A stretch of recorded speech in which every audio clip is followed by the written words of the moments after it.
मेरी आंखें बंद थीं और मशीनों की धीमी बीप की आवाज कानों में जा रही थी, लेकिन क्योंकि दवा नसों से होकर जा रही थी, जिसके असर के कारण हल्की नींद सी लग रही थी कि तभी अचानक मेरा मोबाइल बजा। मैं थोड़ा सा आलस करते हुए जैसे ही फोन उठाया, कुछ ही सेकंड में मेरे अंदर जो कमजोरी थी वो भरपूर ताकत में बदल गई। मैंने तुरंत अपने हाथ में लगी हुई सिरिंज को खींचकर निकाला और पैर में चोट लगे होने के बावजूद लंगड़ाता हुआ बाहर की तरफ भागा। तभी अचानक नर्स से टकराते हुए बचा। वो मुझे इस तरह से जाते हुए देखकर जोर से चिल्लाई, आप कहाँ जा रहे हैं? लेकिन मैं एक पल के लिए भी नहीं रुका। जब उसने देखा कि मैं नहीं रुक रहा हूँ तो वो डॉक्टर को बुलाने लगी, लेकिन तब तक मैं वहां से निकल चुका था। मेरे साथ जो हुआ था उसके बाद अब यहाँ रुक पाना मेरे बस की बात नहीं थी। जैसे तैसे मैंने अपनी गाड़ी ड्राइव की और फैक्ट्री के पास पहुंचा, लेकिन वहां पर मैंने जो नजारा देखा उसने मेरे होश उड़ा दिए थे। धुएं का गुबार आसमान की ऊंचाइयों को छू रहा था। शोले इतने भयंकर तरीके से भड़क रहे थे कि ऐसा लग रहा था कि यहाँ कोई ज्वालामुखी था जिसमें आज सालों के बाद विस्फोट हुआ हो। आग की लपटें बहुत ऊंची ऊंची थीं। ये सब देखकर मेरी आंखों में आंसू आ गए। हाहाकार चारों तरफ मचा हुआ था। सब लोग दौड़ रहे थे, आग बुझाने की कोशिश कर रहे थे, लेकिन मैं पत्थर बना खड़ा था कि तभी एक आदमी अचानक तेजी से मेरे पास से भागता हुआ निकला और उसने मेरे हाथों में एक पर्ची पकड़ा दी। मैं इतना बदहवास था कि ना तो उस आदमी का चेहरा देख पाया और ना उसके पीछे दौड़ने की जहमत उठाई। और जैसे ही मैंने उस पर्ची को खोला तो मेरे होश उड़ गए, क्योंकि उसमें लिखा था, मेरा नाम रोहन है, उम्र 30 वर्ष, एक ऐसा नौजवान जिसकी जिंदगी हमेशा सुकून और सुख सुविधाओं में ही गुजरी। पापा का बड़ा बिजनेस था, बहुत बड़ी फैक्ट्री, कई कंपनियां और हजारों लोग उनके अंदर काम करते थे। मैं 2 बहनों के बाद पैदा हुआ और इकलौता बेटा होने की वजह से हमेशा सबका खास ध्यान मेरी तरफ ही रहता। मेरी दोनों बहनें मुझसे बड़ी थीं और उन दोनों की शादी बहुत जल्दी कर दी गई। वो अपने घरों में खुश थीं और मैं मम्मी पापा के साथ रहता था। बचपन से ही मुझ पर ये जिम्मेदारी डाल दी गई थी कि एक दिन ये पूरा बिजनेस मेरे कंधों पर होगा। शायद इसीलिए पढ़ाई पूरी होने के बाद मुझे और कुछ भी सोचने या समझने की जरूरत ही नहीं पड़ी। मुझे पता ही नहीं चला कि कब मैं पापा के बिजनेस में शामिल हो गया और धीरे धीरे सारा काम संभालने लगा। शुरू में सब कुछ आसान लगा। ऑफिस में बैठे बैठे फैसले करना, प्रोजेक्ट्स देखना, वर्कर्स पर नजर रखना, सब जैसे पहले से तैयार था। मुझे सिर्फ उसमें जगह लेनी थी। लेकिन जिंदगी कभी इतनी सीधी नहीं होती, ये मैं बाद में जान पाया। उस वक्त तक तो मैं खुद को बहुत कामयाब समझ रहा था। पापा की इज्जत और नाम मेरे साथ था। जो लोग मुझसे मिलते वो असल में पापा की शख्सियत और उनके मुकाम को देखकर ही मुझे इज्जत देते थे। लेकिन मुझे ये लगता था कि ये सब मेरी मेहनत का नतीजा है। मेरी माँ की एक ही फिक्र थी, जब भी घर में कोई पार्टी होती या किसी रिश्तेदार की बेटी की शादी की बात चलती तो वो तुरंत मेरी तरफ देखने लगती और कहती, रोहन, अब तो तुम्हारी भी उम्र हो रही है, कब तक तुम अकेले रहोगे? मैं धीरे से हंसकर कहता, माँ, अभी तो मैं बिल्कुल ठीक हूँ, शादी की क्या जरूरत है? वो झट से जवाब देती, ठीक हो, लेकिन ऐसे कब तक घर में एक बहू आनी चाहिए? तुम ऑफिस के बाद भी अकेले हो जाते हो। हम चाहते हैं कि तुम्हारी जिंदगी पूरी हो जाए। मैं बात बदल देता, अक्सर अपने काम की व्यस्तता का बहाना करता। कभी कहता कि अभी बिजनेस को वक्त देना है, कभी कहता कुछ और साल रुक जाओ। लेकिन असल में मेरा दिल नहीं चाहता था। मुझे लगता था शादी एक बहुत बड़ी जिम्मेदारी है और मैं इस वक्त सिर्फ बिजनेस पर ध्यान देना चाहता था। कई बार मम्मी नाराज हो जाती। एक दिन बोली, ये कैसी बात हुई कि शादी और बिजनेस का आपस में कोई रिश्ता है? अगर तुम्हें शादी से डर लगता है तो सीधा कह दो, लेकिन ये ना कहो कि बिजनेस की वजह से शादी नहीं कर रहे। मैंने मुस्कुराकर कहा, मम्मी, आप बिल्कुल फिक्र ना करें, जहां आप चाहेंगी वहीं शादी करूंगा। आपका फैसला ही मेरा फैसला होगा, बस अभी कुछ वक्त चाहिए। वो चुप हो गई, लेकिन उनकी आंखों में बेचैनी साफ झलक रही थी। उन्हें हर वक्त ये डर सताता रहता था कि कहीं वक्त हाथ से निकल न जाए। उस वक्त तक मैं खुद को बहुत ताकतवर समझता था। बिजनेस मेरी पकड़ में था, बड़े बड़े कॉन्ट्रैक्ट मेरे सामने आते और मैं बहुत आसानी से संभाल लेता। लेकिन फिर एक दिन ऐसा आया जब सब कुछ बदलना शुरू हो गया। पहले नुकसान छोटा सा था, एक ऑर्डर वक्त पर पूरा नहीं हो सका और हमें काफी सारे पैसे वापस करने पड़े। मैंने उसे मामूली समझकर नजरअंदाज कर दिया। सोचा कि बिजनेस में तो ऐसी छोटी मोटी चीजें होती ही रहती हैं, लेकिन फिर अगले ही महीने एक और बड़ा नुकसान हो गया। मार्केट में अचानक हमारे प्रोडक्ट्स की डिमांड कम हो गई, क्योंकि नई कंपनियां आ गई थीं और वो और भी नए तरीकों से काम कर रही थीं। हमारे पुराने तरीकों का अब कोई असर नहीं हो रहा था। मेरे लिए ये सब कुछ उतना जरूरी नहीं लगा। सोचा कि ये तो सब वक्त के साथ है। लेकिन जब साल खत्म हुआ तो हिसाब किताब ने मेरी आंखें खोल दी। पिछले कई महीनों में नुकसान इतना बढ़ चुका था कि हमारी बचत भी कम होने लगी थी। एक रात जब मैं ऑफिस में बैठकर अकेला हिसाब देख रहा था तो पहली बार मेरे दिल में डर उतर आया। मैंने खुद से कहा, क्या ये मुमकिन है कि ये सब खत्म हो जाएगा? मेरे अंदर एक अजीब सी उलझन पैदा होने लगी। जितना ज्यादा सोचता उतना ही ज्यादा दिल घबराता। बाहर से देखने वाले अभी भी समझते थे कि मैं बहुत कामयाब हूँ, लेकिन सच्चाई ये थी कि बुनियाद अंदर से खोखली हो रही थी। घर वापस आया तो मम्मी ने हमेशा की तरह पूछा, बेटा आज फिर से परेशान लग रहे हो? मैंने टालने की कोशिश की, कुछ भी नहीं है मम्मी, बस काम के सिलसिले में थोड़ा सोच रहा था। उन्होंने मेरी तरफ ध्यान से देखा, फिर कुछ भी नहीं बोली, लेकिन मुझे एहसास हुआ कि वो सब जानती हैं। उन दिनों मैंने पहली बार महसूस किया कि शायद मैं इतना मजबूत भी नहीं हूँ जितना मैं खुद को समझता था। पापा की मेहनत से खड़ा किया ये बिजनेस मेरे हाथों में डगमगाने लगा था। एक पल के लिए सोचा कि शायद अगर शादी हो जाती तो दिल को सुकून मिलता, लेकिन फिर तुरंत ही खुद को टोका, नहीं, अभी शादी का वक्त नहीं है, पहले कारोबार को संभालना है। लेकिन ये फैसला भी बेकार निकला। हर दिन एक नई मुश्किल लेकर आता। कभी किसी क्लाइंट का भरोसा टूट जाता, कभी किसी प्रोजेक्ट में रुकावट आ जाती। जैसे किस्मत ने फैसला कर लिया था कि अब मेरी परीक्षा शुरू हो गई थी। मैं हर बार खुद को हिम्मत देता, मगर अंदर से कमजोर होता जा रहा था। दिन के वक्त ऑफिस में स्टाफ के सामने खुद को मजबूत रखने की कोशिश करता, लेकिन रात को कमरे में अकेला होता तो अपने आप से सवाल करता, क्या सच में मैं इस सब के लायक हूँ?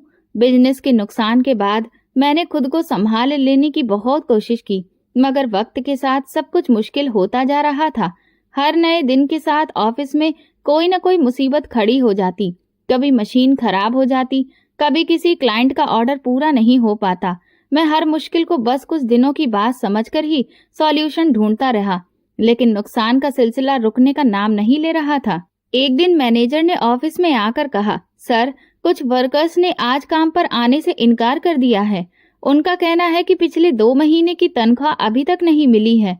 मैंने टेबल पर हाथ मारा, ये कैसे मुमकिन है? हमने पिछले हफ्ते ही तो अकाउंट्स को क्लियर किया था। मैनेजर ने नजर झुका ली। जी सर, क्लियर तो किया था, लेकिन सिर्फ आधा पेमेंट ही हुआ था। बाकी रकम तो कंपनी के अकाउंट में मौजूद ही नहीं थी। मेरे पैरों तले जमीन निकल गई। मैं जानता था कि कैश फ्लो का प्रॉब्लम बढ़ता ही जा रहा है, लेकिन ये सोचा ही नहीं था कि मजदूर अपनी मजदूरी के बिना इस तरह से हड़ताल कर देंगे। उसी दिन कुछ क्लाइंट्स ने अपनी डील तोड़ दी। उनका कहना था कि हमारी प्रोडक्शन समय पर पूरी नहीं हो रही है और इसीलिए अब नई कंपनियों के साथ डील करने जा रहे हैं। घर आया तो मम्मी ने फिर से पूछा, बेटा आज भी तुम इतने थके हुए क्यों लग रहे हो? मैंने ठंडा सा जवाब दिया, कुछ नहीं मम्मी, बस ऑफिस की मुश्किलें हैं। उन्होंने आह भरी, काश तुम अपने पापा की तरह हमेशा खुशहाल और जिंदा दिल रहते थे। वो हमेशा ये कहते थे कि अगर मजदूर का दिल जीत लो तो बिजनेस खुद ब खुद चलता रहता है। मैं खामोश रहा।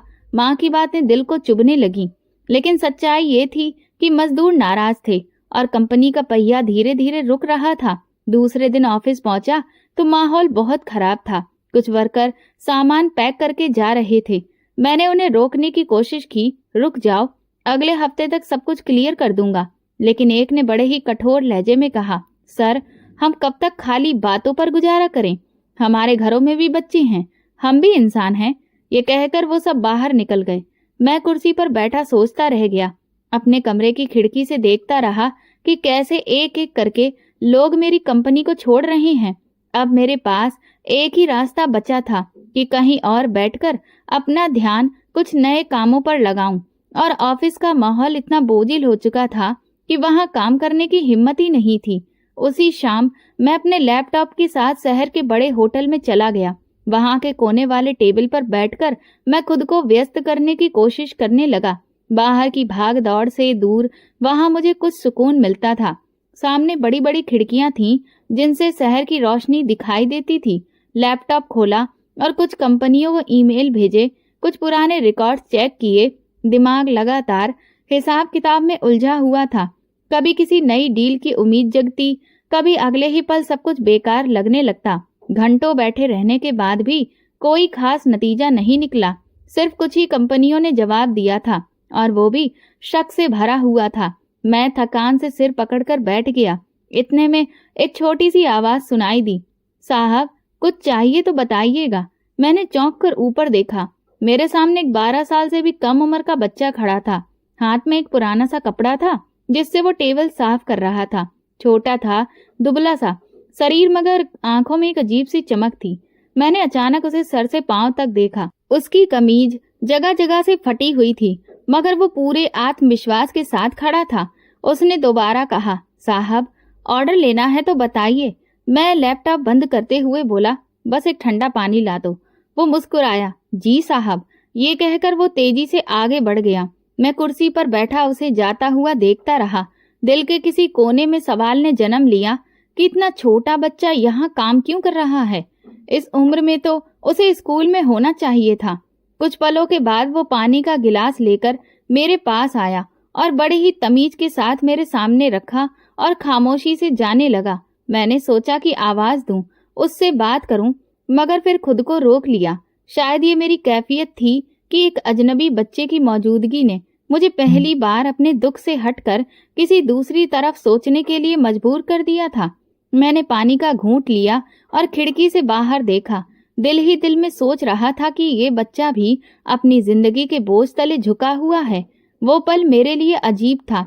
मुझे नहीं पता था कि ये मामूली सा बच्चा आगे चलकर मेरी जिंदगी बदल देगा। और यही वो रात थी जब मेरी कहानी ने एक नया मोड़ लेना शुरू किया। उस दिन की शाम कुछ और ही थी। मैं हमेशा की तरह कोने वाले टेबल पर बैठा अपने लैपटॉप के साथ व्यस्त था। आसपास लोग हंसी मजाक करते हुए खाने में व्यस्त थे, लेकिन मैं एक और ही दुनिया में उलझा हुआ था। ड्राफ्ट, नंबर्स, ईमेल्स जा रहे थे। इसी दौरान वही बच्चा दोबारा मेरे टेबल के पास आकर रुका। वो टेबल को कपड़े से साफ कर रहा था, लेकिन इस बार रुककर बोला, साहब कुछ और चाहिए हो तो बता दीजिए। मैंने सर उठाकर उसकी तरफ देखा।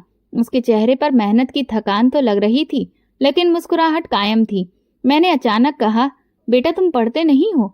वो पल भर के लिए रुका और फिर सीधा खड़े होकर बोला, नहीं साहब, हम गरीब हैं, पढ़ाई हमारे बस की बात नहीं है। मैं चौंक गया। उसकी उम्र 11 वर्ष से ज्यादा नहीं थी। उस वक्त तो बच्चे स्कूल बैग उठाकर दौड़ रहे होते हैं। मैंने सवाल दोहराया और पूछा, घर में कौन कौन है तुम्हारे साथ? उसने बड़े ही सुकून से जवाब दिया, मेरी माँ है और 2 बहनें। मैं चाहता हूँ कि वह घर के अंदर ही रहें, बाहर काम न करें, इसलिए मैं काम करता हूँ। मैं उसके जवाब पर खामोश रह गया। मैंने सोचा था कि वो शायद कोई बहाना करेगा, लेकिन उसने अपनी छोटी सी जुबान से बहुत बड़ी बात कह दी थी। बहनों की सुरक्षा का एहसास, जिम्मेदारी का बोझ और खुद को आगे बढ़ाने की हिम्मत। मैंने अपनी जेब से कुछ नोट निकाले और उसकी तरफ बढ़ाए। ये तुम रख लो, अपनी माँ और बहनों के लिए कुछ खरीद लेना। वो एकदम पीछे हट गया और हाथ पीछे रखकर बोला, नहीं साहब, ये मुझे नहीं चाहिए। मैं अपनी मेहनत की कमाई लेता हूँ, भीख नहीं। उसके लहजे में अजीब सा जज्बा था। मैं हैरान होकर बोला, बेटा ये कोई भीख नहीं है, बस मेरी तरफ से तोहफा समझ लो। उसने सर हिलाया, नहीं साहब, मैं अपनी इज्जत पर समझौता नहीं करता। ये सुनकर मैं खामोश हो गया। वो इतनी छोटी सी उम्र में इतनी बड़ी बात कर गया। वो हल्की सी मुस्कुराहट के साथ आगे बढ़ गया और मैं काफी देर तक वहीं बैठा रहा। उसे जाते देखता रहा। दिल में एक अजीब सी उलझन पैदा हुई। मैंने अपनी जिंदगी पर नजर डाली। वो सारी सुख सुविधाएं जो मुझे इतनी आसानी से मिल गईं, वो मुकाम जो पापा की मेहनत की वजह से विरासत के तौर पर मेरे पास आज मौजूद था, उनकी कदर कभी नहीं की। और ये बच्चा जिसके पास कुछ भी नहीं, वो अपनी खुददारी पर कायम है। मैंने लैपटॉप बंद किया, लेकिन दिमाग में सिर्फ एक सवाल गूंज रहा था, क्या वाकई में मैं एक नाशुक्रा इंसान हूँ? इसी दौरान होटल के अंदर हल्का म्यूजिक बजने लगा। लोग अपनी बातों में व्यस्त हो गए, लेकिन मेरे कानों में कुछ सुनाई नहीं दे रहा था। मैं बस उस बच्चे की बातों को दोहरा रहा था। मैं अपनी मेहनत की कमाई लेता हूँ, भीख नहीं। रात गहरी होने लगी तो मैंने सामान समेटा और बाहर निकल गया। गाड़ी में बैठते ही वही ख्याल दिल में आया। बच्चा अपने छोटे छोटे कदमों से टेबल साफ कर रहा था और मैं लाखों करोड़ों के बिजनेस का मालिक होकर भी परेशान और बोझिल घर पहुंचा तो मम्मी ने खाने की टेबल पर बुलाया। मैंने बहाना करके कहा, मुझे भूख नहीं है। उन्होंने ध्यान से मुझे देखा। बेटा, तुम्हारा रंग पीला पड़ रहा है, सब ठीक तो है ना? मैंने मुस्कुराकर कहा कि माँ, सब कुछ ठीक है, बस ऑफिस का थोड़ा सा दबाव है। वो चुप हो गई, लेकिन मैं जानता था कि वो सब समझ रही हैं। कमरे में आकर मैं बिस्तर पर लेट गया। कमरा रोशनी से भरा था, लेकिन दिल के अंदर अंधेरा था। बार बार उस बच्चे की मासूम सूरत मेरी आंखों के सामने आ रही थी। उसकी खुददारी, उसकी बातें, सब एक एक सवाल को जन्म दे रहे थे कि मैंने अपनी जिंदगी में क्या किया। मैंने कामयाबी को अपनी मेहनत समझा, लेकिन सच्चाई ये थी कि सब कुछ पापा की विरासत थी। और आज जब परीक्षा आई तो मैं कमजोर हो गया, जबकि वो 11 साल का बच्चा, जिसके पास न संपत्ति है और न सुविधा, अपनी इज्जत और खुददारी पर डटा हुआ है। रात काफी गुजर गई, मगर नींद नहीं आई। घड़ी की सुइयां बार बार देखता रहा, कभी खिड़की के बाहर रोशनी को घूरता, कभी आंखें बंद करके मन को सुकून देने की कोशिश करता, लेकिन हर बार वही चेहरा आंखों के सामने आता।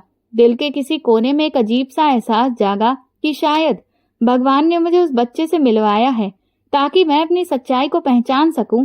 लेकिन उस वक्त मैं सिर्फ इतना जानता था कि आज की रात नींद नहीं आएगी। मैं करवटें बदलता रहा, सोचता रहा, और हर पल एक ही ख्याल मेरे दिल पर दस्तक देता रहा, क्या मैं वाकई में नाशुक्र हूँ? अगली सुबह ऑफिस जाना जरूरी था, लेकिन दिमाग कहीं और उलझा था। पिछली रात नींद न आने की वजह से थकान लग रही थी। हिसाब किताब की फाइलें सामने खुली थीं, लेकिन नजर हर बार अटक जाती थी। मुझे अपनी सोच में बस वही बच्चा दिखाई देता जो खुददारी के साथ खड़ा होकर कह गया था कि वो भीख नहीं लेता। दोपहर को कुछ जरूरी डॉक्यूमेंट्स करवाकर मैं फिर वही होटल चला गया। अब मुझे वहां एक अजीब सा सुकून महसूस होने लगा था। वो कोने का टेबल जैसे मेरा दूसरा ऑफिस बन गया था। मैंने लैपटॉप खोला और टेबल पर नजर डालने लगा। अचानक शोर की आवाज सुनाई दी। पहले तो मैंने ध्यान नहीं दिया, लेकिन शोर बढ़ता गया। किसी के चिल्लाने, किसी के रोने और बर्तनों के गिरने की आवाज पूरे हॉल में गूंजने लगी। मैं चौंक कर उठ खड़ा हुआ। वेटर भागते हुए एक तरफ जमा थे, ग्राहक भी इधर उधर देखने लगे। मैं कुर्सी से उठा और आवाज की तरफ बढ़ा। सामने का नजारा देखकर मेरे कदम रुक गए। वही 11 साल का बच्चा जमीन पर गिरा हुआ था और होटल का मैनेजर उसे बुरी तरह से मार रहा था। लोग देख रहे थे, मगर कोई बीच में आने की हिम्मत नहीं कर रहा था। मैंने तुरंत आगे बढ़कर मैनेजर का हाथ पकड़ लिया। ये क्या कर रहे हो? बच्चा है। मैनेजर ने गुस्से से कहा। साहब, आपको पता है कि ये क्या करता है? ये रोज खाने की चीज चुरा लेता है। हम इसे खुद भी खाना देते हैं, फिर ये क्यों चोरी करे? बच्चा रोते हुए खड़ा हुआ और सर झुका दिया। उसकी कमीज बुरी तरह फट गई थी, चेहरे पर डर और बेबसी थी। मैंने मैनेजर को सख्त लहजे में कहा, कितने का खाना है? जितना नुकसान हुआ है हिसाब लगाकर मुझे बताओ। वह हक्का बक्का रह गया। साहब, ये तो रोज ऐसा ही करता है, आप क्यों इसकी तरफदारी कर रहे हैं? मैंने पर्स निकाला और कुछ नोट उसके हाथ पर रख दिए। ये लो, अब दोबारा हाथ मत उठाना। मैनेजर ने पैसे पकड़ लिए, लेकिन चेहरे पर नाराजगी थी। वो बड़बड़ाता हुआ पीछे हट गया और बच्चा मेरी तरफ देख रहा था। उसकी आंखों में वही चमक थी, लेकिन इस बार धन्यवाद के साथ नरमी भी शामिल थी। उसने धीमी आवाज में कहा, साहब, आपका धन्यवाद। अगर आप न होते तो वो मुझे बहुत मारता। मैं प्यार से बोला, तुमने खाना क्यों चुराया? कल तो तुमने कहा था कि तुम भीख नहीं लेते। वो एक पल के लिए खामोश हो गया, फिर बस इतना बोला, जरूरत थी साहब। ये कहते हुए उसने छोटा सा बैग उठाया जिसमें थोड़ा सा खाना था और तेजी से बाहर निकल गया। मैं वहीं खड़ा रह गया। दिल में बहुत सारे सवाल थे, मगर कोई जवाब नहीं था। वो बच्चा आखिर किस मजबूरी की वजह से ऐसा कर रहा था? मैं वापस अपनी टेबल पर आकर बैठ गया। लैपटॉप खोलने का दिल नहीं किया। पानी का गिलास मुंह से लगाया तो एहसास हुआ कि हाथ हल्का सा कांप रहा है। मैंने सोचा कि ये शायद सब कुछ सिर्फ इत्तेफाक है, लेकिन दिल ने कहा कि इसके पीछे कोई कहानी जरूर है। मैंने तुरंत बिल चुकाया और होटल से बाहर निकल आया। गाड़ी स्टार्ट की, मगर स्टीयरिंग पर हाथ रखने से पहले ही सोच बदल गई। मैंने खुद से कहा, नहीं, आज उसे ऐसे जाने नहीं दूंगा। मैं गाड़ी वहीं खड़ी रहने दी और पैदल ही उसकी तरफ बढ़ा जिधर वो बच्चा गया था। होटल से बाहर निकलकर वो तेजी से गली के अंदर चला गया था। मैंने दूरी से उसका पीछा शुरू कर दिया था। शहर की बड़ी बड़ी सड़कों से हटकर वो अंधेरी और तंग गलियों की तरफ जा रहा था। हर कदम पर मेरी उत्सुकता बढ़ रही थी। तंग गलियों के अंदर चलते चलते तकरीबन आधा घंटा गुजर गया। शाम ढल रही थी और अंधेरा धीरे धीरे जमीन पर उतर रहा था। मैं सधे हुए कदमों से आगे बढ़ रहा था ताकि बच्चा मुझे देख न सके। रास्ता कच्चा था, नालियां उबल रही थीं, टूटे फूटे मकानों के दरवाजे बहुत पुराने थे और छोटे छोटे बच्चे नंगे पांव मिट्टी में खेल रहे थे। वो लड़का आखिरकार एक बहुत ही पुराने से मोहल्ले में दाखिल हुआ जिसमें बदबू फैली हुई थी। टूटी हुई ईंटों के बीच बनी झोपड़ियां, जली हुई दीवारों वाले मकान और हर तरफ गरीबों की मरी हुई जिंदगी। मैंने सोचा कि यही उसका घर होगा, लेकिन वो एक झोपड़ी के पास जाकर रुका और वहीं बैठ गया। उसने बैग खोला जिसमें खाने की कुछ चीजें थीं। मैंने अंदाजा लगाया कि वो अपनी माँ और बहनों के लिए यह खाना निकाल कर लाया है, लेकिन कुछ पलों बाद नजारा ही बदल गया। मोहल्ले के कई बच्चे दौड़ते हुए उसके पास आए। उनके चेहरे भूख से कमजोर थे, आंखों में उम्मीद की चमक थी। वो सब उसके आसपास जमा हो गए। मैं हैरत से देखता रहा कि उस लड़के ने खाने के पैकेट निकालकर सब बच्चों में बांटना शुरू कर दिया। वो खुद एक कोने में बैठ गया मगर दूसरों को पहले खाने दिया। एक बच्चा खुशी से हंसते हुए बोला, भैया आज तो हमें खाने को बिरयानी मिली है। दूसरा छोटा सा लड़का खाना हाथ में लेते ही बोला, कल तो हमने बस पानी पिया था, आज शुक्र है। वो सब मासूम बच्चे जैसे कई दिनों से भूखे थे। हर एक को खाना मिला और वो खुशी खुशी खाने लगे। मैं पीछे खड़ा ये सब देख रहा था। मेरी आंखें हैरत से फैल गईं। मैंने सोचा था कि वो अपने परिवार के लिए खाना ले जा रहा है, लेकिन वो तो अपनी गरीबी के बावजूद दूसरों की भूख मिटा रहा था। इस उम्र के बच्चे तो अपनी पॉकेट मनी पर भी झगड़ा करते हैं, लेकिन ये बच्चा अपनी मुश्किलों को भूलकर दूसरों की फिक्र कर रहा था। मेरे कदम वहीं रुक गए। दिल ने कहा कि उसकी जिंदगी आम नहीं है, बल्कि जरूर कोई बड़ी कहानी छुपी हुई है। एक छोटी सी लड़की जिसके हाथ कांप रहे थे, वो बोली, भैया आपने हमें खाना दिया, भगवान आपको खुश रखेगा। बच्चा मुस्कुराया, तुम सब प्रार्थना करो कि कल भी कुछ मिल जाए। मैं ये सब सुनता रहा। हैरत और ताज्जुब ने मेरे दिल को जकड़ लिया था। वो लड़का एक पल के लिए रुका, सब बच्चों को देखता रहा, फिर उसने अपनी जेब से पुराना सिक्का निकाला और एक बच्चे के हाथ में दिया। ये तुम रख लो, कल खेलने के लिए काम आएगा। बच्चे खुशी से तालियां बजाने लगे। मेरे अंदर एक तूफान खड़ा हुआ। मैं सोच भी नहीं सकता था कि इतनी छोटी सी उम्र का लड़का इतनी बड़ी कुर्बानी दे सकता है। खुद भूखा रहकर दूसरों को खिला रहा है। ये जज्बा कहाँ से आया होगा? मेरे मन में वो लम्हा गूंजा जब मैं उसे नोट देना चाहता था और उसने मना कर दिया था। उस वक्त मुझे लगा था कि वो जिद्दी है, लेकिन अब समझ आया कि ये जिद नहीं, खुददारी है, और ये खुददारी ही उसे दूसरों का सहारा बना रही थी। मैं उसके करीब जाने के बारे में सोच ही रहा था कि अचानक उसकी नजर मुझ पर पड़ गई। उसने चौंक कर मेरी तरफ देखा। उसकी आंखों में हैरत और सवाल था। वो तुरंत खड़ा हुआ और एक पल के लिए रुका और फिर धीरे आवाज में बोला, साहब आप यहाँ पर? मेरा दिल जोर से धड़का। वो मुझे पहचान चुका था। मैं कुछ पल खामोश रहा, फिर आगे बढ़ा। ये वो पल था जिसने मेरी जिंदगी की एक नई सच्चाई की शुरुआत होने वाली थी। वो बच्चा मुझे देखकर सामने चौंक गया था और मैं भी उसकी नजर से नहीं बच पा रहा था। मैं धीरे धीरे उसके पास गया। आसपास बच्चे अभी भी खाने में व्यस्त थे, लेकिन सब खामोशी से मुझे देखने लगे। मैंने उससे कहा, बेटा घबराओ मत, मैं बस ये जानना चाहता हूँ कि तुम ये सब क्यों करते हो। वो पहले चुप रहा, फिर हिचकिचाते हुए बोला, साहब आपको नहीं पता हमारे घर के हालात कैसे हैं। मैं वहीं जमीन पर एक तरफ बैठ गया ताकि वो खुलकर बात करे। मुझे बताओ तुम्हारे घर में कौन कौन है? उसकी आंखों में नमी आई, लेकिन वो अपने दुख को दबाकर बोला, मेरी माँ, मेरी 2 बहनें और बाकी ये सब बच्चे जो आप देख रहे हैं, ये सब मेरे चाचा और बुआ के बच्चे हैं। हम सब एक ही मोहल्ले में रहते हैं। मैं आगे झुककर बोला, और तुम्हारे पापा कहाँ हैं? उसके होंठ कांपने लगे। मेरे पापा? वो तो अब इस दुनिया में ही नहीं है। मेरे दिल की धड़कन तेज हो गई। मैंने सवाल किया, कैसे? उसने धीरे धीरे बोलना शुरू किया, मेरे पापा, मेरे चाचा और मेरे फूफा जी तीनों एक ही फैक्ट्री में काम करते थे। उन्हें फैक्ट्री की गाड़ी लेकर जाती थी और वापस छोड़ती थी। एक दिन वो गाड़ी वापस आई तो लेकिन अंदर से कोई जिंदा नहीं निकला। सब लाशें थीं, सब लोग खत्म हो गए। मैं जैसे पत्थर का हो गया। वो अपनी छोटी सी आवाज में वो हादसा बयां कर रहा था, जिसे सुनकर मेरा दिल दहल गया। उसने रोते रोते कहा, उस दिन हम सबके घर में मातम पसर गया था। मेरी माँ बेहोश हो गई थी, चाची चिल्ला रही थी, बुआ के बच्चे रोते रहे। मेरे होंठों से मुश्किल से निकला, फिर क्या हुआ? उसने तल्ख लहजे में कहा, फिर कुछ भी नहीं हुआ साहब। कई महीने मेरी माँ, मेरी चाची और बुआ वहां काम करते रहे, लेकिन 1 रुपए भी तनख्वाह नहीं मिली। जब हमारी माँ ने फैक्ट्री के मालिक से जाकर बात की, अपना अधिकार मांगा, तो पता है क्या हुआ? मैंने धड़कते दिल के साथ कहा, क्या हुआ? वो गुस्से और दुख के मिले जुले अंदाज में बोला, उन्हें धक्का देकर निकाल दिया गया। कहा कि तुम लोगों का पति और भाई मर गया, अब हमें क्यों परेशान कर रहे हो? हमें तुम्हारी सैलरी से कोई मतलब नहीं है। ये सुनकर मेरे पूरे शरीर में ठंडी लहर दौड़ गई। मैंने पहली बार महसूस किया कि पसीना मेरे माथे पर जमा हो रहा है। हालांकि मौसम ठंडा था। मैंने खुद को संभालते हुए कहा, बेटा ये कौन सी फैक्ट्री थी? वो खामोश हो गया। उसने एक नजर मेरी तरफ देखा, जैसे कि सोच रहा हो कि सच बोलूं या नहीं। फिर बोला, आपको उससे क्या?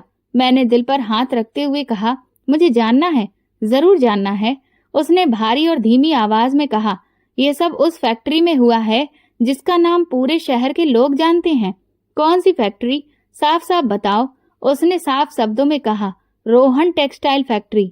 ये नाम सुनते ही मेरे पैरों तले से जमीन निकल गई। मैं पत्थर हो गया। मैंने कभी सोचा भी नहीं था कि मैं जिस बच्चे के लिए बेचैन हो रहा हूँ, वो मेरे ही जुल्म की चक्की में पिस रहा है। मेरे कानों में वो आखिरी शब्द गूंज रहे थे, रोहन टेक्सटाइल फैक्ट्री। दिल जैसे सीने से बाहर निकलने को था।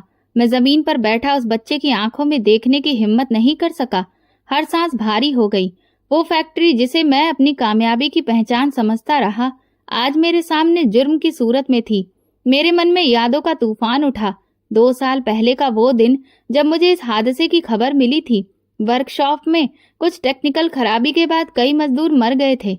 मीटिंग रूम में सबने कहा था कि नुकसान बहुत बड़ा है, हमें तुरंत अपने खर्चों को कम करना होगा। मैंने बिना सोचे समझे फैसला लिया, जो मजदूर मर गए हैं उनकी सैलरी रोक दो, हम और नुकसान बर्दाश्त नहीं कर सकते। उस वक्त मुझे लगा था कि ये एक बिजनेस का फैसला है, लेकिन आज इस एक फैसले ने एक बच्चे की जिंदगी भूख और गरीबी में धकेल दी थी। मैंने कांपते हुए हाथ उस बच्चे के सामने जोड़ दिए। बेटा मैं कसूरवार हूँ, मुझे माफ कर दो। मैं ही वो हूँ जिसने तुम लोगों का अधिकार मारा है। वो चौंक कर पीछे हटा। साहब आप? मेरी आंखों से आंसू बह निकले। मैंने कहा, हाँ, मैं ही उस फैक्ट्री का मालिक हूँ, वही इंसान जिसके फैसले ने तुम्हारे घर के चिरागों को बुझा दिया। मुझे अंदाजा नहीं था कि मेरे आदेश से इतनी जिंदगियां बर्बाद हो जाएंगी। उसने जवाब दिया, साहब माफी मांगने से मेरे पापा वापस आ जाएंगे क्या? हमारे घर की खुशियां मिल जाएंगी वापस? मेरे पास कोई जवाब नहीं था। मैंने सिर्फ इतना कहा, नहीं, मैं सब कुछ वापस नहीं दे सकता, लेकिन जो कुछ बचा है उसे मैं बेहतर कर सकता हूँ। बस तुम एक मौका दे दो। वो सिर झटक कर बोला, हमने बहुत कुछ सहा है। मेरी माँ को सबके सामने बेइज्जत किया गया, मेरी चाची और बुआ को धक्का दिया गया। आपके लिए शायद ये सिर्फ एक बिजनेस था, हमारी तो जिंदगी थी। मैंने हाथ जोड़कर कहा, मैं मानता हूँ कि मैंने गलती की है, लेकिन भगवान गवाह है कि अब मैं सब कुछ पूरी तरह से ठीक करने की कोशिश करूंगा।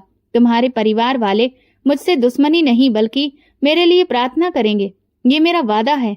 वो खामोश खड़ा रहा। उसके होंठ कांप रहे थे, मगर आंखों में गुस्सा और दर्द था। उसने धीमी आवाज में कहा, साहब मैं आपके हाथ से पैसे नहीं लिए थे, क्योंकि मुझे अपनी मेहनत पर भरोसा है। आज भी मैं आपकी माफी को नहीं अपना सकता। उसकी बात मेरे दिल पर चोट कर गई।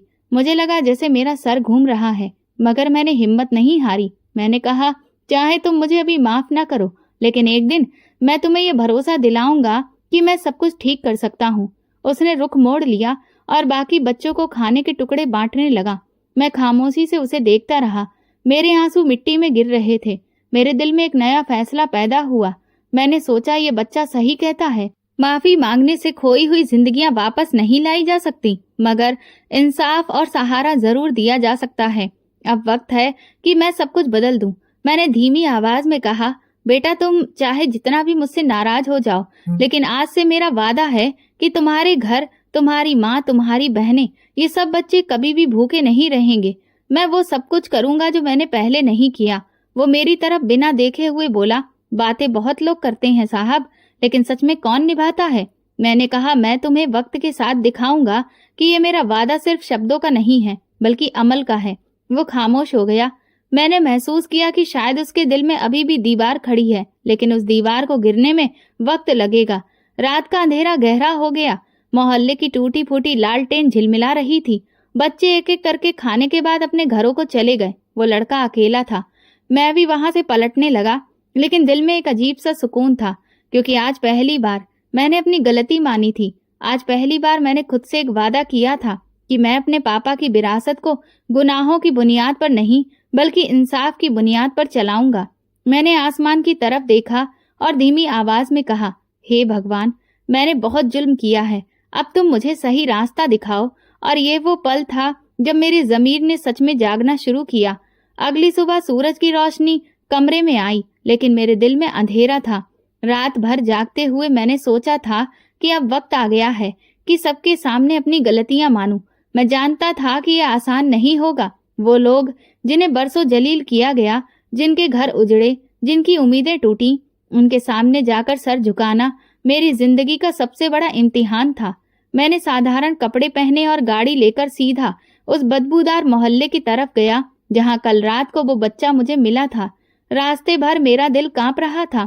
हर पल ये ख्याल सता रहा था कि वो सब लोग मुझे देखते ही अपनी नफरत जाहिर करेंगे, लेकिन मुझे अब और ये बोझ अपने दिल में नहीं रखना था। मोहल्ले में दाखिल हुआ तो सबकी नजर मेरी गाड़ी पर जम गई। बच्चे खेलते खेलते रुक गए, औरतें दरवाजे से झांकने लगीं।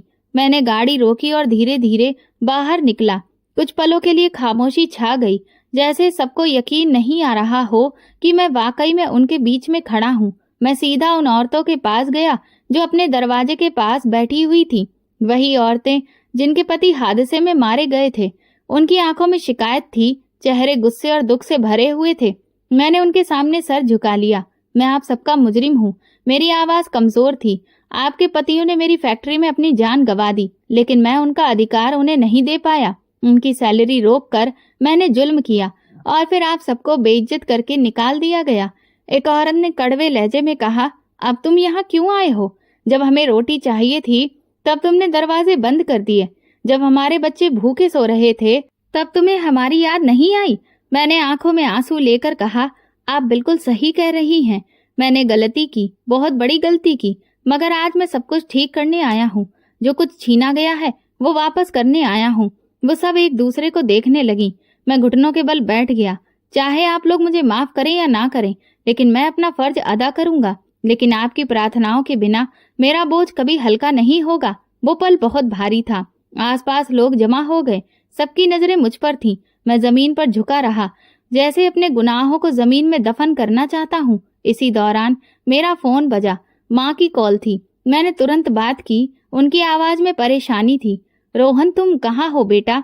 सुबह से घर पर नहीं हो? मैं थोड़ा हिम्मत करके बोला, मम्मी, मैं उन लोगों के पास आया हूँ जिनका अधिकार मैंने मारा था। वो चौंक गई। क्या मतलब है?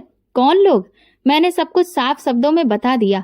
फैक्ट्री का हादसा, मजदूरों की सैलरी रोकना और उनकी औरतों को बेइज्जत करना, और आज उनके सामने सर झुकाना।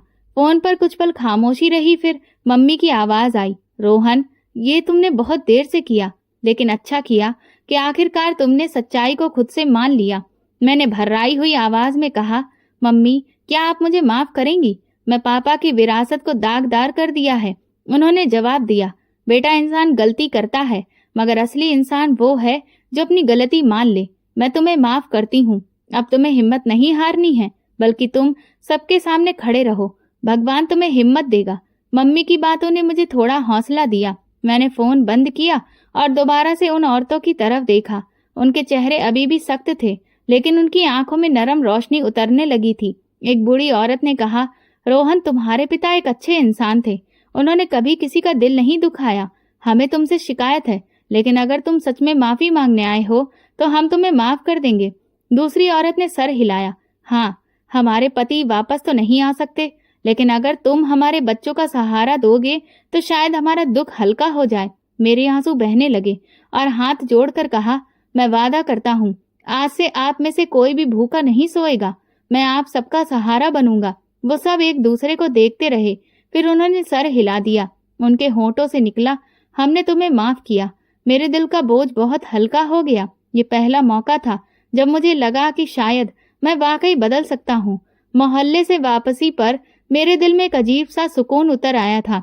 औरतों के मुंह से निकले हुए शब्द हमने तुम्हें माफ किया बार बार कानों में गूंज रहे थे, लेकिन मैं जानता था कि ये सब शुरुआत है। असली इम्तिहान तो अभी बाकी है। वादे कर देना बहुत आसान होता है, लेकिन उन्हें निभाना मुश्किल होता है। और मुझे अब ये साबित करना था कि मैं वाकई में बदल गया हूँ। अगले दिन मैं सीधा ऑफिस पहुंचा। मैनेजर और अकाउंटेंट दोनों को कमरे में बुलाया। फाइलें सब तरफ फैली हुई थीं। मैंने सबके सामने कहा, जितने भी मजदूर हैं जिनकी सैलरी रुकी हुई है, सबका पूरा हिसाब अभी के अभी मेरे सामने किया जाए। अकाउंटेंट ने घबराकर कहा, सर, पैसों की कमी है। अगर सबको पेमेंट कर दिया गया तो फिर हमारे पास तो कुछ भी नहीं बचेगा। मैंने टेबल पर हाथ मारा। मुझे कोई परवाह नहीं। ये पैसे मेरी मेहनत की नहीं बल्कि उन लोगों के खून पसीने के हैं। आज के बाद कोई मजदूर अपनी मजदूरी के लिए दर दर भटकेगा नहीं। मैनेजर ने हिचकिचाते हुए पूछा, क्या ये फैसला बिजनेस के लिए नुकसानदेह नहीं होगा? मैं उसकी आंखों में देखकर बोला, नुकसान वही है जो मैंने पहले किया। अब तो सिर्फ अधिकार देना है। शाम को दफ्तर के हॉल में सारे मजदूर जमा थे और उनका बकाया पैसा उन्हें पकड़ा दिया गया। कई मजदूर हैरान थे, कई की आंखों में आंसू आ गए। एक बूढ़ा मजदूर कांपते हाथों से पैसे लेकर बोला, सर, ये तो वो पैसे हैं जिसकी उम्मीद हमने छोड़ दी थी। मैंने सर झुकाकर कहा, यह आपका अधिकार है और अधिकार तो वक्त पर देना चाहिए। मुझे लेकिन देर हो गई, पर अब ऐसा कभी नहीं होगा। पूरे हॉल में शांति छा गई। मजदूरों के चेहरे पर वो सुकून था जो बरसों से गायब था। इसी के साथ साथ मैंने अकाउंट डिपार्टमेंट को आदेश दिया कि हादसे में मरने वाले मजदूरों का पूरा रिकॉर्ड निकाला जाए। उन सबके घरों का खर्च, बच्चों की पढ़ाई और इलाज की जिम्मेदारी अब कंपनी उठाएगी। एक लिस्ट मेरे सामने रखी गई। मैंने पेन हाथ में उठाया और ऐलान किया, ये मेरा फैसला है कि ये सारे बच्चे स्कूल जाएंगे। उनकी माएं अब किसी के घर में झाड़ू पोछा नहीं करेंगी और ये बोझ मेरे सर पर है। वो पल मेरे लिए अनमोल था, जैसे बरसों का बोझ बहुत हल्का हो गया हो। रात को घर वापस आया तो माँ ने सवालिया नजरों से पूछा। मैंने उन्हें सब कुछ बताया, मजदूरों का पेमेंट करने वालों की लिस्ट, बच्चों की पढ़ाई। वो सुनकर आंखों में आंसू लेकर बोली, भगवान तुम्हें कामयाब करेगा।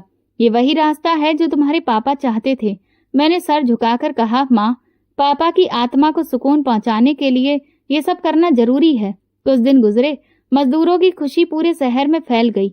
लोग कहने लगे, रोहन बदल गया है। वही इंसान जो पहले बहुत ही सख्त समझा जाता था।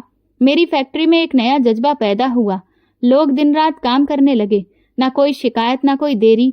फिर एक बहुत बड़ी मल्टीनेशनल कंपनी के आदमी ने मुलाकात करने के लिए मुझसे अपॉइंटमेंट मांगी।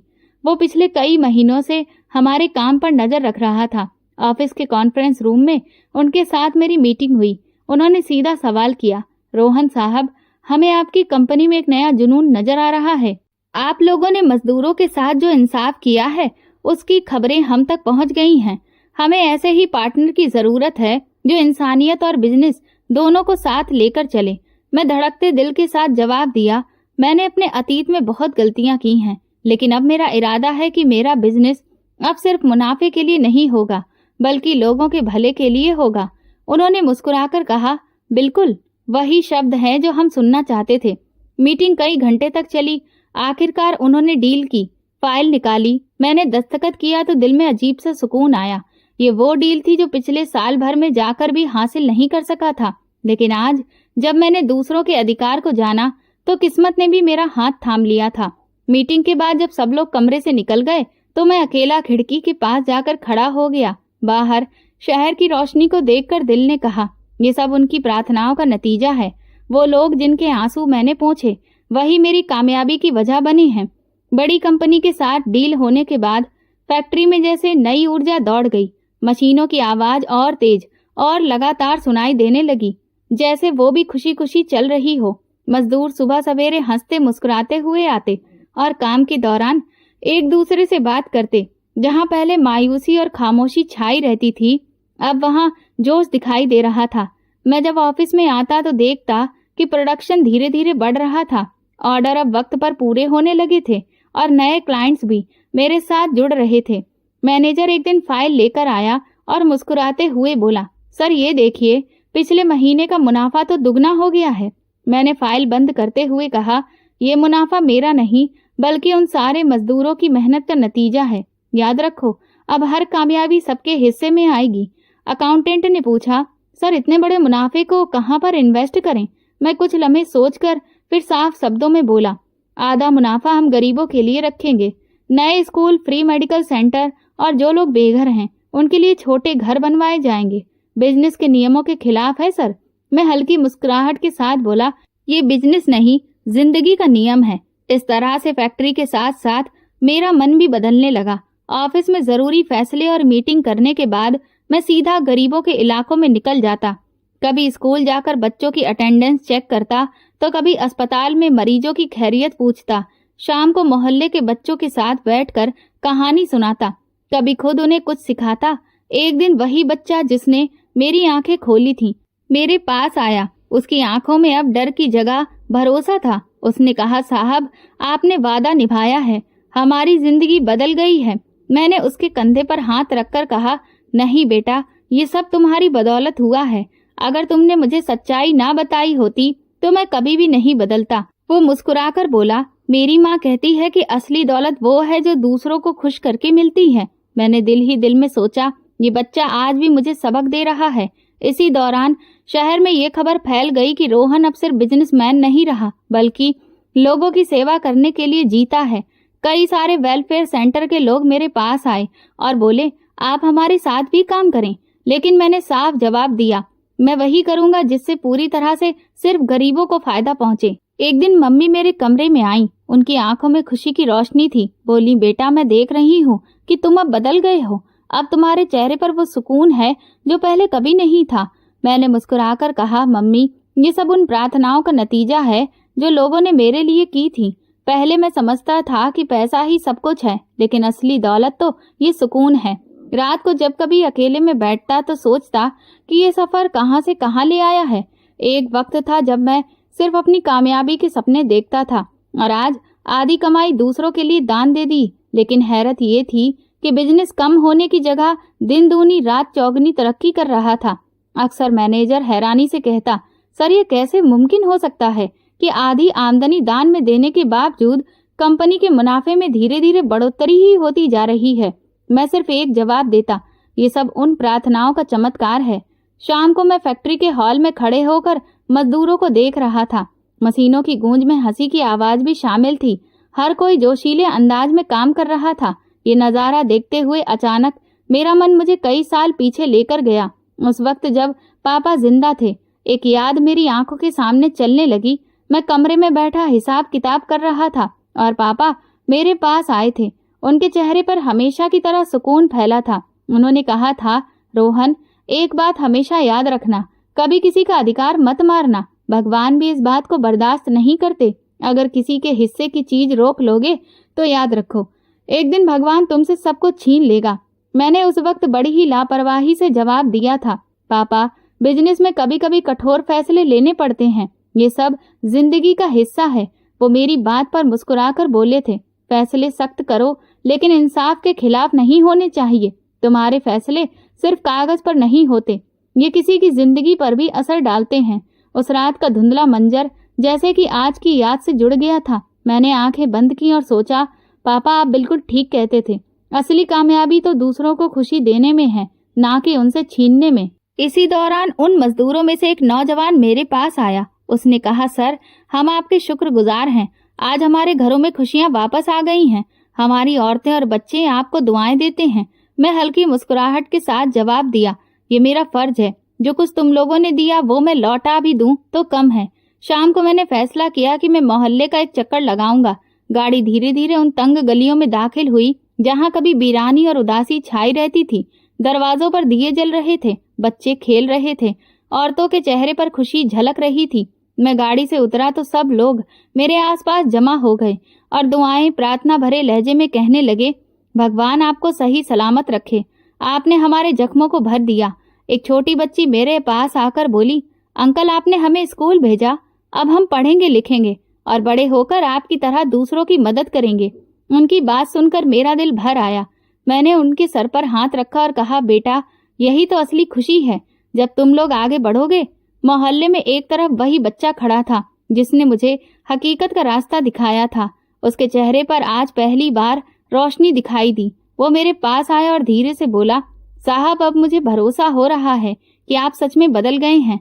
मैंने उसके कंधे पर हाथ रखकर कहा, तुम्हारी वजह से ही मैंने अपनी जिंदगी का रुख बदला है। अगर तुम नहीं होते तो मैं आज भी अंधेरे में भटक रहा होता। वो चुप हो गया, लेकिन मैं उसकी आंखों की नमी सब कुछ कह रही थी। अब औरतें और बच्चे मुझे दुआएं देने लगे। किसी ने कहा, भगवान आपको दिन दूनी रात चौगनी तरक्की दे। किसी ने कहा, भगवान आपको बहुत लंबी उम्र दे। ये सब देखकर मुझे ऐसा लगा कि जैसे आज मैं एक सच्चा इंसान बन गया हूँ। मोहल्ले की गलियां आज मुस्कुराते चेहरों से जगमगा रही थी।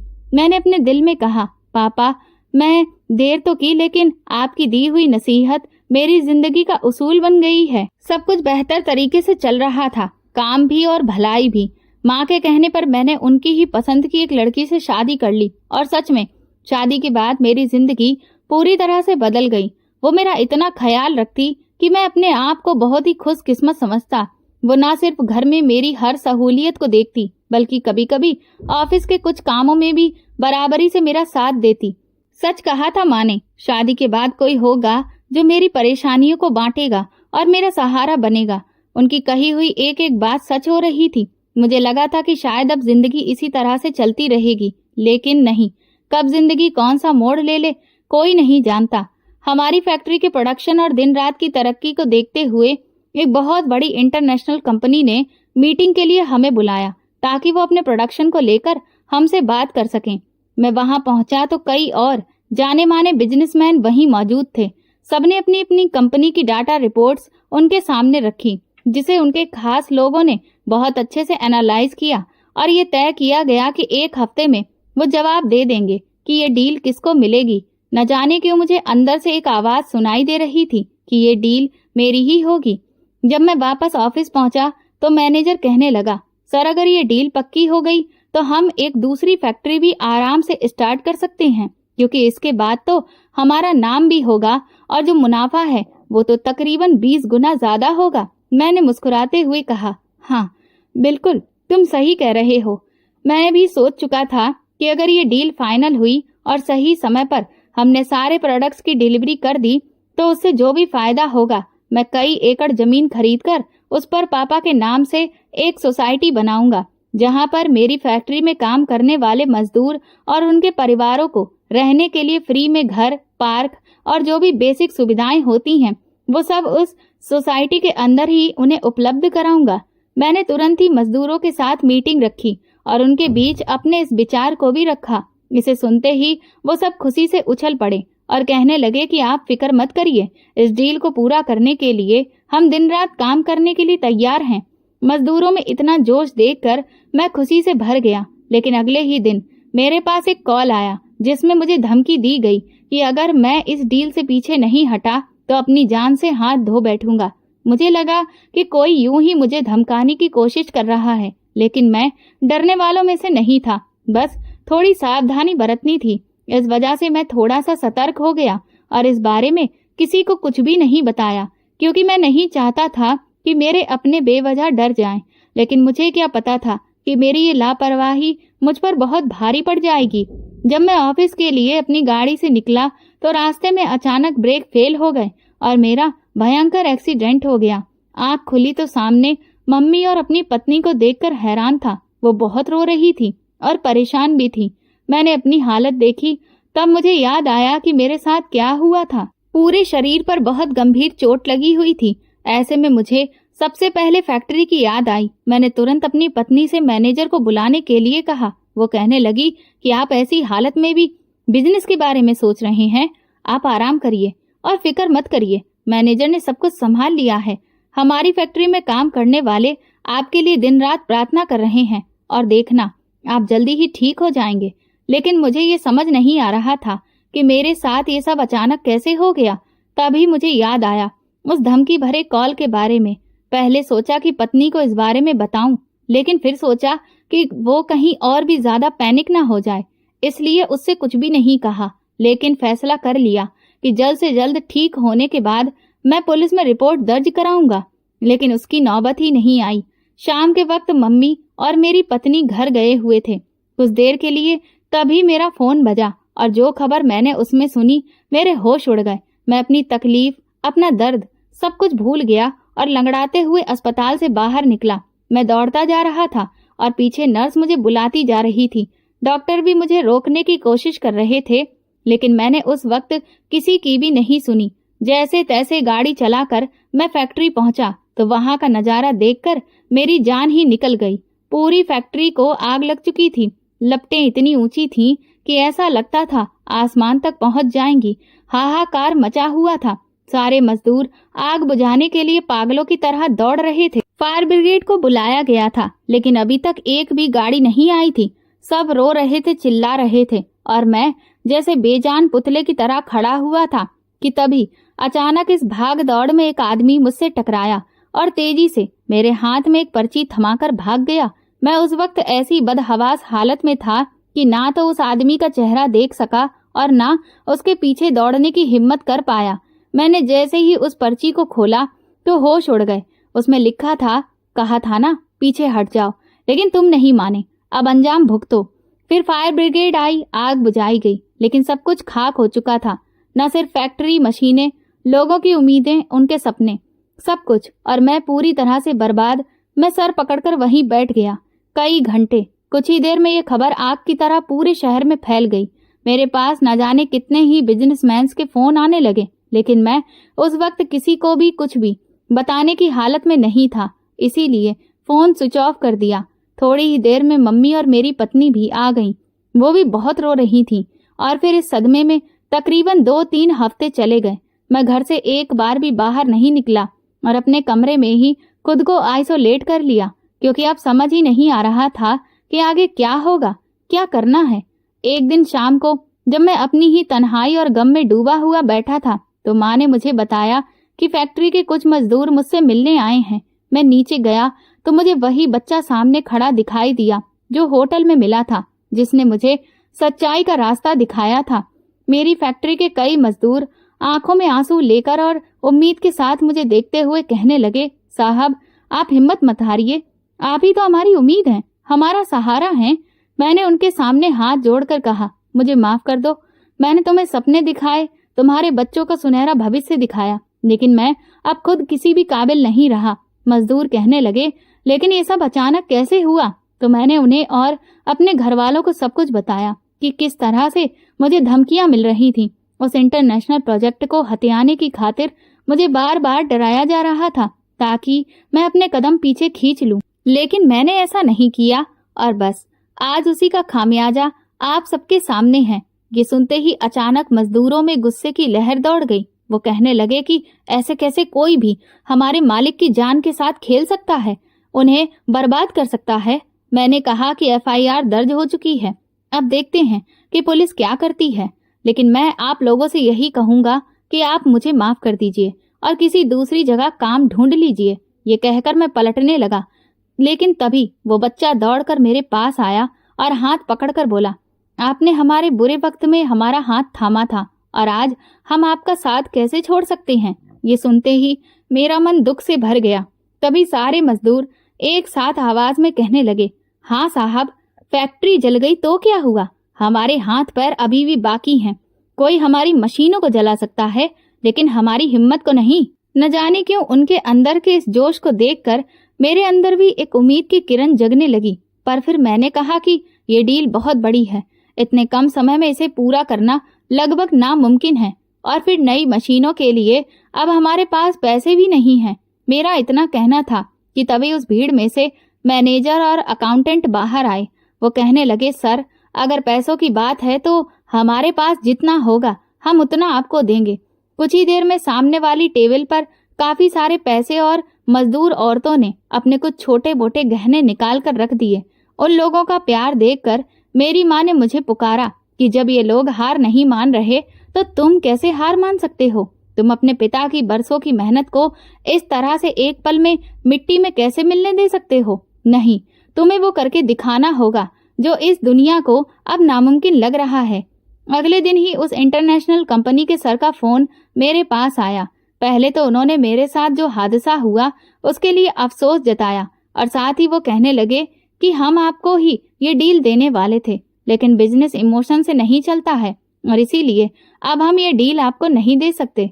ये सुनते ही मेरी उम्मीद बिखर कर चकनाचूर हो गई। मेरी आंखों के सामने उन मजदूरों के चेहरे, उनके बच्चों की उम्मीदें एक साथ घूमने लगे। मैंने उनसे रिक्वेस्ट की कि आप एक बार मुझसे मुलाकात कर लीजिए। पहले तो वो नहीं माने, लेकिन मेरे बहुत ज्यादा जोर देने पर 1 घंटे का वक्त उन्होंने मुझे दिया। अगले ही दिन वो मेरी जली हुई फैक्ट्री के बगल में जो छोटा सा ऑफिस मैंने बनाया था वहां पर मुझसे मिलने आए। काफी देर मैं उन्हें समझाता रहा, लेकिन वो किसी भी बात के लिए राजी नहीं हुए, क्योंकि वो अपना नुकसान नहीं करना चाहते थे। मैं हारी हुई उम्मीद के साथ उनके साथ जैसे ही ऑफिस से बाहर निकला तो सामने मेरी फैक्ट्री के मजदूर बैठे हुए थे। उन्हें देखकर मैं अचानक चौंक गया। मेरे लटके हुए चेहरे को देखकर वो समझ गए कि आखिरकार क्या हुआ है। तभी वो सब एक साथ उस कंपनी के मालिक को समझाने लगे। न जाने क्या हुआ कि उनकी बातों से वो कंपनी का मालिक थोड़ा सा कमजोर पड़ने लगा। फिर वो मुझसे बोला कि देखिए, अगर सारा माल समय पर तैयार नहीं हुआ तो मुझे बहुत बड़ा नुकसान उठाना पड़ेगा, क्योंकि ये सभी प्रोडक्ट्स समय पर विदेश भेजे जाने हैं। इससे पहले कि मैं कुछ कहता, मजदूर एक साथ कहने लगे, हम दिन रात एक कर देंगे आपके इस माल को तैयार करने में, बस आप एक बार हमें मौका देकर तो देखिए। उनकी उम्मीद और हिम्मत को देखते हुए कंपनी के मालिक ने हमें एक मौका दे दिया। ये मौका नहीं, एक लाचार इंसान के अपने पैरों पर दोबारा से खड़े होने की उम्मीद थी। अगले दिन ही मैंने अपने बंगले को गिरवी रख दिया और उन पैसों से कुछ मशीनें मंगवा ली। समय बहुत कम था और टारगेट बहुत बड़ा, लेकिन हमारी हिम्मत उससे भी बड़ी थी। हमारे पास सिर्फ 1 हफ्ते का ही समय था और सच कहूं तो जो नामुमकिन लग रहा था वो चौथे दिन गुजरते गुजरते मुमकिन लगने लगा, क्योंकि 4 दिनों से मेरी फैक्ट्री के मजदूरों ने फैक्ट्री को ही अपना अड्डा बना लिया था। मैं भी 4 दिन से घर नहीं लौटा था। खाना पीना, कुछ घंटे की नींद, सब कुछ इस जली हुई फैक्ट्री में ही हो रहा था। हमारे इस जोश के चर्चे धीरे धीरे सब तरफ होने लगे। लोग मुझसे फोन करके पूछने लगे कि क्या तुम और तुम्हारी फैक्ट्री के मजदूर पागल हो गए हो? लेकिन शायद जिंदगी में कुछ पाने के लिए ऐसा ही पागलपन चाहिए होता है। जब तक आप में पागलपन नहीं होगा आप कुछ भी हासिल नहीं कर सकते। और फिर वो दिन आया जब हमने तय समय पर इस डील को पूरा किया और पेमेंट हमारे हाथ में आ गया। सच कहूं तो यकीन ही नहीं हो रहा था कि हमने वो कर दिखाया जो कोई सोच भी नहीं सकता था। कोई छोड़ो, शायद हम भी नहीं सोच सकते थे। मजदूरों के चेहरे पर खुशियां देखने के लायक थीं और मैं, जो कि पिछले 7 दिन से थोड़ी बहुत नींद सोया था, उसके बावजूद भी जरा सी भी कमजोरी महसूस नहीं हो रही थी। डील पूरी होते ही मैंने सबसे पहले बोनस पेमेंट अपने सभी मजदूरों को दिया और 3 दिन की छुट्टी दी ताकि वो चैन की नींद सो सकें। और इधर अपने बंगले को, जो कि गिरवी रखा था, छुड़ा लिया। इसके बाद तो जैसे हमारा नाम सब तरफ छा गया। मेरी और मेरे वर्कर्स की काबिलियत के चर्चे लोगों की जुबान से थमने का नाम नहीं ले रहे थे। धीरे धीरे समय बीता और मैंने नई फैक्ट्री का काम जोर शोर से शुरू करवा दिया और जो मेरा वादा था कि मैं वर्कर्स को रहने के लिए एक अच्छी सोसाइटी दूंगा, उसका भी काम शुरू हो गया। आज मुझे बिजनेस की दुनिया का ग्लोबल अवार्ड मिल चुका है और ये सब कुछ सिर्फ और सिर्फ मेरे वर्कर्स की मेहनत का ही नतीजा है। मुझे उम्मीद है कि मेरे पिता को मुझ पर गर्व होगा और मैं हमेशा कोशिश करूंगा कि अपनी सच्चाई और मेहनत के रास्ते को कभी भी ना छोड़ूं। इधर पुलिस ने भी जिस राइवल कंपनी ने मेरे खिलाफ ये साजिश की थी उसका पर्दाफाश कर दिया और उनका लाइसेंस रद्द कर दिया गया। सच कहा है किसी ने, बुराई का रास्ता आपको कभी भी ऊंचाइयों पर नहीं पहुंचा सकता। एक न एक दिन आप गड्ढे में जरूर गिरेंगे और उन लोगों का भी वही हाल हुआ। तो दोस्तों, अगर आपको हमारी ये कहानी पसंद आई हो तो प्लीज कमेंट करके जरूर बताइएगा। वीडियो को लाइक करें और ज्यादा से ज्यादा शेयर करें। अगर आप चैनल पर नए हैं तो सब्सक्राइब जरूर करें और नोटिफिकेशन बेल दबाएं ताकि अगली अपडेट सबसे पहले आपको मिले। धन्यवाद।